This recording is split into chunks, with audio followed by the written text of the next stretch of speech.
ஒன்று பத்திரிகை துறை, இன்னொன்று திரைத்துறை. இந்த இரண்டு துறைகளும் 20 ஆண்டுகளுக்கு முன்பு தேசியத்தையும் தெய்வீகத்தையும் தங்கள் அடிப்படை கொள்கையாக வைத்திருந்தது. ஆனால் கடந்த ஒரு 10 ஆண்டுகளாக திரைத்துறையும் சரி, பத்திரிகை துறையும் சரி, இடதுசாரி கைகளுக்கு மாறிவிட்டது. குறிப்பாக சொன்னால் தேச விரோதிகள் கைகளுக்கு இந்த இரண்டு துறையும் மாறிவிட்டது.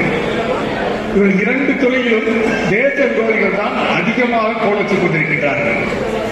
பத்திரிகை துறையிலே அனைத்து மட்டங்களிலும் தேச விரோதிகள் தமிழகத்திலே நிறைந்திருக்கின்றார்கள்.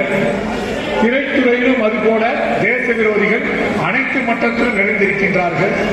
நசுக்கப்படுகிறோம், புதுக்கப்படுகிறோம் என்று எல்லா துறையிலும் சொல்லிக் கொண்டிருக்கின்றார்கள். ஆனால் அவர்கள் வெற்றி நீண்ட நாளுக்கு நீடிக்காது என்பது சமீபத்தில் ஒரு திரைப்படம் வந்தது. லேடி சூப்பர் ஸ்டார் நயன்தாரா நடித்த அன்னபூர்ணி என்ற ஒரு திரைப்படம். அந்த அன்னபூர்ணி என்ற திரைப்படத்திலே ஒரு ஐயங்கார் பெண்மணி இறைச்சியை சமைக்க விரும்புவதாகவும், அதை சமைக்கிற அவர் தன் குடும்பத்தை மீறி செயல்படுவதாகவும் அந்த படத்தின் முழு கதை. முழுக்க முழுக்க ஐயங்கார் சமூகத்தையும் பிராமண சமூகத்தையும் இந்து தர்மங்களையும் இழுத்து எடுக்கப்பட்ட அந்த படம். அந்த படத்திலே லேடி சூப்பர் ஸ்டார் நயன்தாராவுக்கு 12 கோடி ரூபாய் சம்பளம். ஓடிடியிலே அது வெளியிடப்பட்டது, சில திறன்களில் திரையிடப்பட்டது. ஆனால் அந்த படத்தின் தயாரிப்பாளர் என்ன தெரியுமா சொன்னார் போன வாரம்?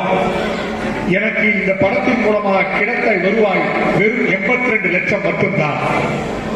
ஆனால் ஒரு நடிகையின் சம்பளம் 12 கோடி, வருவாய் 82 லட்சம் மட்டும்தான். அப்படி என்றால் நீங்கள் புரிந்து கொள்ளலாம், இங்கு மக்கள், குறிப்பாக இந்து மக்கள் விழிப்புணர்வோடு இருந்த காரணத்தால் தான் இந்த திரைப்படம் மக்களை சென்று அடையவில்லை. நீங்க என்னதான் புரட்சி என்று பேசினாலும், நாங்கள் பெரியாரின் தொண்டர்கள் என்று பேசினாலும், இந்த நிகழ்வுகள் மக்களை போய் சேராததற்கு காரணம் நீங்கள் தொடர்ந்து இந்து மதத்தின் மீதும் பிராமண சமுதாயத்தின் மீதும் கருத்து கொட்டிக் கொண்டிருக்கின்றீர்கள், காழ்ப்புணர்ச்சியை காட்டிக் கொண்டிருக்கின்றீர்கள். இது மக்கள் விரும்பவில்லை.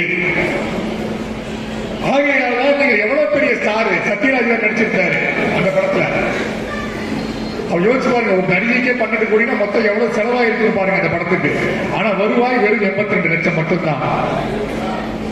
அந்த தயாரிப்பாளர் அந்த துண்டு போட்டார். இதனால் நமக்கு எந்த குறியீடு காட்டப்படுகிறது என்றால், நீங்கள் இந்து மதத்தை பற்றி தொடர்ந்து இது போன்ற திரைப்படங்கள் எடுத்தால் வெற்றி அடைய முடியாது. தமிழகத்திலே தொடர்ந்து இது போன்ற படங்கள் வர காரணமாக இருப்பவர்களும் வெற்றி அடைய மாட்டார்கள்.